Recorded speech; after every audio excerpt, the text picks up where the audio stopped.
Hey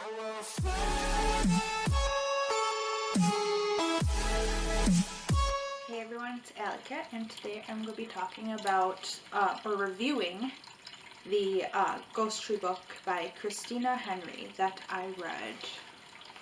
When did I read this last? Because today is Easter, actually. It is April 4th. And I believe I read this book a couple weeks ago. I finished it. The book was for, if you guys follow Jade Libra, she does spooky stories, or she has a spooky book club, and this book was for the month of January, and I finished it, and I gave it 5 stars on Goodreads. I am going to read the book description. When people go missing in the sleepy town of Smith's Hollow, the only clue to their fate comes when a teenager starts having terrifying visions. In a chilling horror novel from national best-selling author Christina Henry. When the bodies of 2 girls are found torn apart in the town of Smith's Hollow, Lauren is surprised, but she also expects that the police won't find the killer. After all, the year before her father's body was found with his heart missing, and since then everyone has moved on.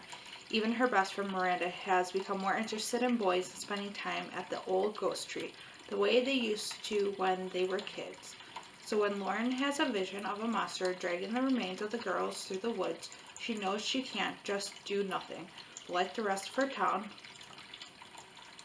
But not like the rest of her town. But as she draws closer to the answers, she realizes that the foundation of her seemingly normal town might be rotten at the center, and that if nobody else stands for the missing, book 5 stars because of the way the book flowed.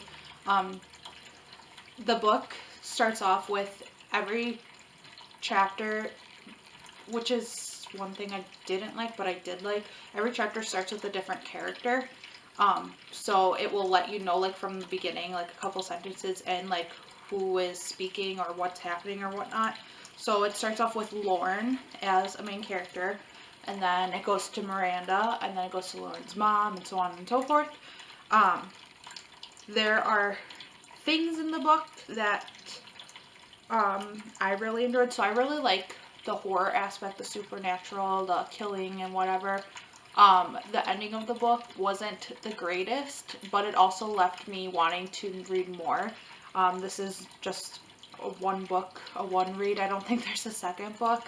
It doesn't say so on Goodreads. Usually underneath, when you see Goodreads, underneath the title of the book or above one or the other, it will tell you which number of the book it is in the series.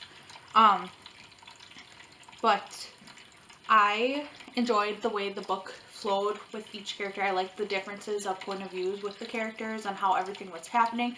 I liked how everybody in the town, except for a few people, knew that there was something bad going on, but then the other people who knew there was something bad going on just decided to forget or not want to remember it. I also enjoyed how the book was written in the 80s, and even though there wasn't as much detail, they had like some details of the 80s. So I liked that. I liked how that everything that was about the 80s was in there.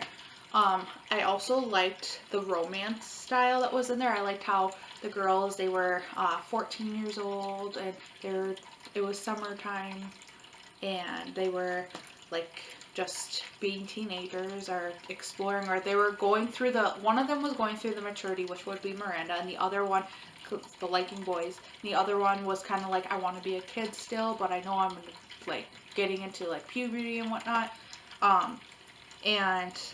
There was a little sketchy relationship that we didn't even know about until the end of the book, which was kind of, I don't know how things worked in the 80s, but I know that nowadays, if somebody who's 20 or I think the guy was like 18 or 19, if somebody's with an 18 or 19-year-old and the person is 14 years old, it's not good. I don't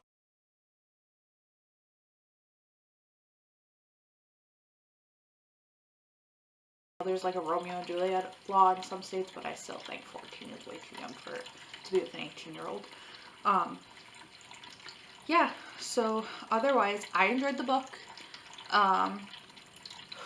Without giving too much away, it was very interesting. It was very, so it was on the supernatural aspect, it was more towards monsters and witches or curses. The whole place is cursed, and we all find out that the whole place is cursed right in the beginning.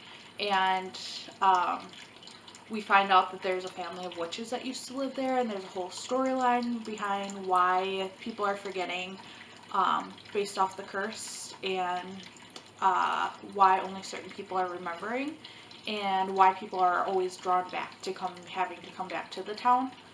So that is very interesting. And I guess if I were to like compare this to other horror books that I read, I would kind of compare it to a little bit of maybe a Stephen King aspect, because it is kind of like you don't see it coming, but it's also realistically made, like, if that makes sense. I don't know. It kind of reminded me a little bit of the TV show. I can't think of it. If I can remember the name of the TV show, I'll put it here on Hulu. But yeah, other than that, I think it was a really good book, and I really recommend it. If you follow me on Goodreads, you can see my review on there. Other than that, this book has a 3.81 rating, and it has been rated by almost 2,000 people, and it has 426 reviews. Yep, so I hope you guys read the book, and I will see you guys in the next video. Bye-bye.